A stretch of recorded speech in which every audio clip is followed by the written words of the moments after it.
Welcome to this edition of Association Newsmakers.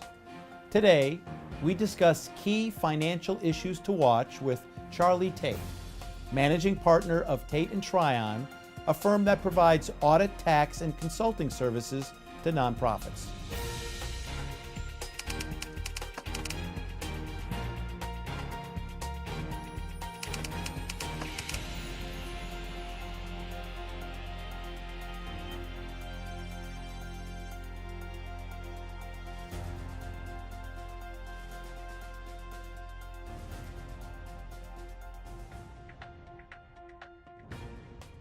He's a regular presenter to the Greater Washington Society of CPAs and ASAE, and is a prolific author on financial oversight, lobbying law, and IRS compliance. Charlie holds a master's degree in finance from American University and is an ASAE fellow. Welcome, Charlie, to Association Newsmakers. Thank you, David. Good to be here. Now, you have significant experience working with association financials.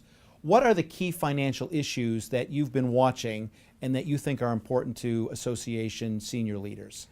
Well, first and foremost, it's the financial operation in and of itself. That includes the people, the process, and the technology. Secondly, you might look at reserves. Reserves is always a hot issue for every organization. There's this constant give and take with the board. Does our organization have too much or too little in reserves? And thirdly, the expenditures in technology. I think a lot of CEOs are very concerned about the amount of money that's being invested. It's almost like a black hole, and it's as though they have to trust and can't verify.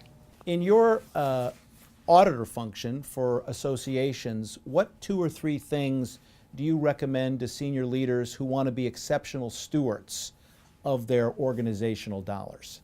Well, a couple of different things. First of all, particularly for senior management, to show interest in the finances, not only at the staff level, but also at the committee and board level. Understanding the finances is absolutely critical, and demonstrating an interest in them. Good CEOs will participate in finance committee meetings. They will participate in audit committee meetings at a high level. And strategic planning and risk management are 2 issues used quite extensively in the private sector. How are you seeing risk management and strategic planning used among nonprofits and in the association world? Good question, David. It's all over the place. The good, the bad, and the indifferent, especially in terms of the risk management. I would say most well-run organizations have a strategic plan. And as you know, some of them vary, and they're almost like a book. Others are just a page. What I do see as maybe a limitation in strategic plans is the lack of consideration of the risk management component in the strategic planning process. And why is that risk management component important? It's easy to identify the risks in something that's planned and discussed, but there are risks outside of that, be they environmental, political, regulatory, legislative. There are risks inherent in 9/11 and what that might have in an event. So those risks should be discussed. Many organizations say, well, that's an inherent part of our daily activities, but I think a more formalized risk management not only protects the CEO, but also the board, and it demonstrates that everybody's on board, not only the direction of the organization, but also the risks inherent in achieving those objectives. Yeah. And let me ask you about reserves, because that's always been a topic that people seem to have strong opinions about. Is there a general rule that associations or nonprofits should try to either follow or attain with respect to financial reserves for the organization? I've always said the more unpredictable the revenue streams, the higher the consideration of the reserve should be.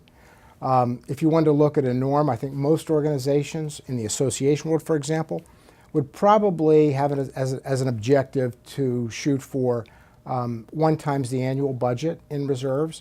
I think statistically the number actual reserves tend to be in the area of 2/3 of the annual operating budget. But the real reserve number should be based on the risks, and we talked about risk management. So the reserve number is based on the individual risks and strategic objectives and opportunities that the organization sees in front of it, and trying to quantify those risks and correlate those with a reserve that's meaningful to that particular organization, not just a benchmark number. And let me just ask you, as you work among the association executives, do you see a lot of angst about membership, revenue, kind of the changing of the traditional business model for associations? Well, certainly in the association world, non-dues revenue streams has always been something to consider and aspire to. Clearly, we're seeing in the trade association world, for example, a lot of mergers and consolidations. So that is weighing heavily on, I think, the financial structure, the dues structure. We've been asked in a number of cases to help our clients kind of rethink the way in which dues are structured. In the trade and the professional side, the individual membership groups, they're looking at more creative menus and different membership structures. So it's a constantly moving target. Well, thank you, Charlie, for being with us, and we look forward to having you again on the next edition of Association Newsmakers.